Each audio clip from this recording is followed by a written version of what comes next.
You alright guys, how's it going? Just some more pickups basically, which should be fun because some of them are like pretty good. In fact, I'd say most of them are pretty good, but that's just me. First of all, I want to just cover one game that technically wasn't mine to begin with. It was my boys, but they decided to spill a air freshener bottle all over it, which I had to leave clean for a day or two because it was all greasy and horrible. So I'll give it a wash and whatnot, and it's back to normal. It's just a bit sticky on outside, which is where sticker's been. But what I'll do, I'll show you that one first, which is a Wii game, and it is Fruitfall.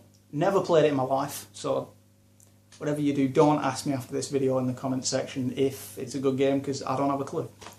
But yeah, it's like I said, it's a bit sticky, and according to my wife, it smells pretty awesome as well. So yeah, there you go. That's the first one.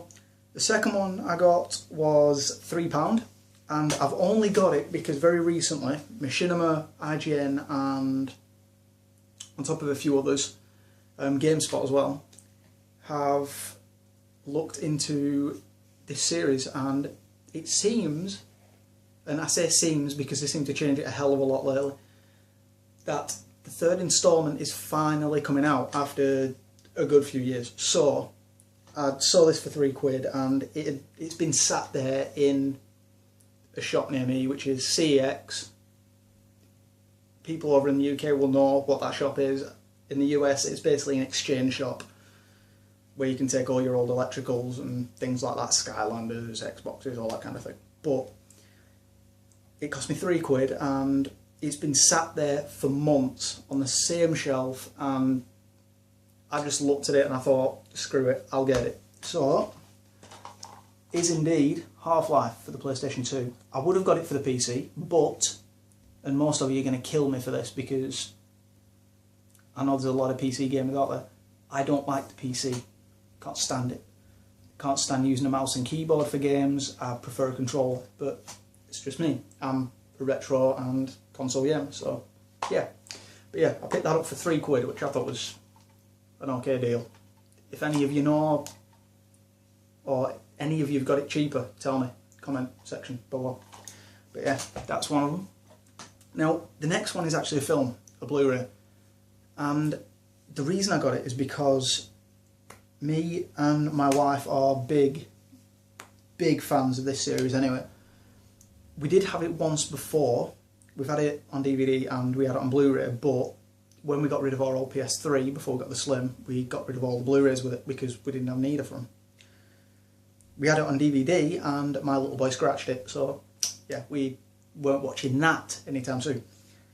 But basically it's a film that starred Kurt Russell and James Spader, and it actually started off basically a cult franchise as well, which was pretty awesome, which has had 3 seasons so far. What did I say, 3 seasons? 3 series so far. One of them being SG-1, Atlantis and Universe. And most of you already know what's coming for this anyway. But the Stargate movie, which is just, like I said, it started off basically a cult following, and it escalated into SG-1. SG-1 escalated into Atlantis, and so on into Universe. But yeah, saw that, and we paid £5 for that, which I wasn't going to complain at. So, you know, great film. If anybody watching this video does not have it, go out, get it, and then go out and get SG-1 instead. Follow it up. But yeah, I'll put that down there. Now, these ones I thought was a damn good deal, and the first one I'm going to start off with was actually factory sealed. And if there's any collectors watching this, then you're going to hurt me because I unwrapped it. Yeah. So, starting off, like I said, the first one, MSR, which is just an awesome game anyway. Most of you know that. It's for the Dreamcast. It's going to be awesome.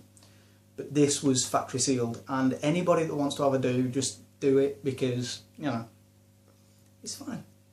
It's a game. I don't tend to have games packaged on a shelf that I can't play because it kind of annoys the hell out of me. So yeah, I unpackaged that. There was another version of it, but I think the front cover, the front plastic cover was actually split as well, because it is one of the rubbish Dreamcast covers that us UK people got.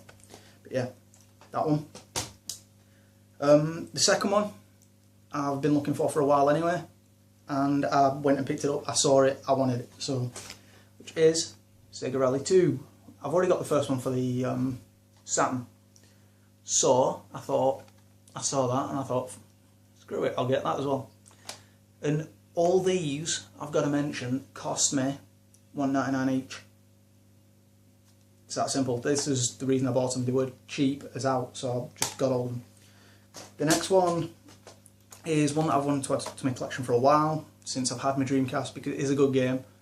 Every time I've found it, it's either been damaged, or the disc has been severely scratched, or it's missing a book, and I prefer to have my Dreamcast games complete anyway, so. But all these are complete as well. They have books and the disc, so. In some cases they even have the promotional book as well, which is what MSR has with all your different games that were available on the Dreamcast back in the day. So, it is Virtua Fighter 3rd, which, like I say, I've been after for a while, and $1.99, can't complain. So, next one, sports game, and I've played it before. I never had it officially when I had my old Dreamcast because I couldn't find it anywhere. But again, $1.99, Virtua Fighter, I'm getting these all wrong, guys. Virtua Tennis, which is just a good game anyway. If you've got friends you want to play this with, then do so, because that's when it becomes real fun. You probably, in fact, I'm pretty sure you need 2 memory cards for it as well, if you've got a saved profile of each character, or a character for the game yourself, because you stand more of a chance if your character's been involved in this as well. So, but yeah, good game, go out and get it.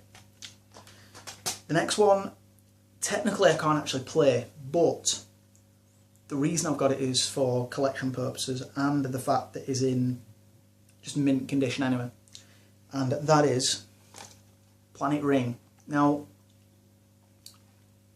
if you think about things like the Wii Plaza and like the Xbox Live, where you can interact with people online, this was probably one of the first games to actually do so.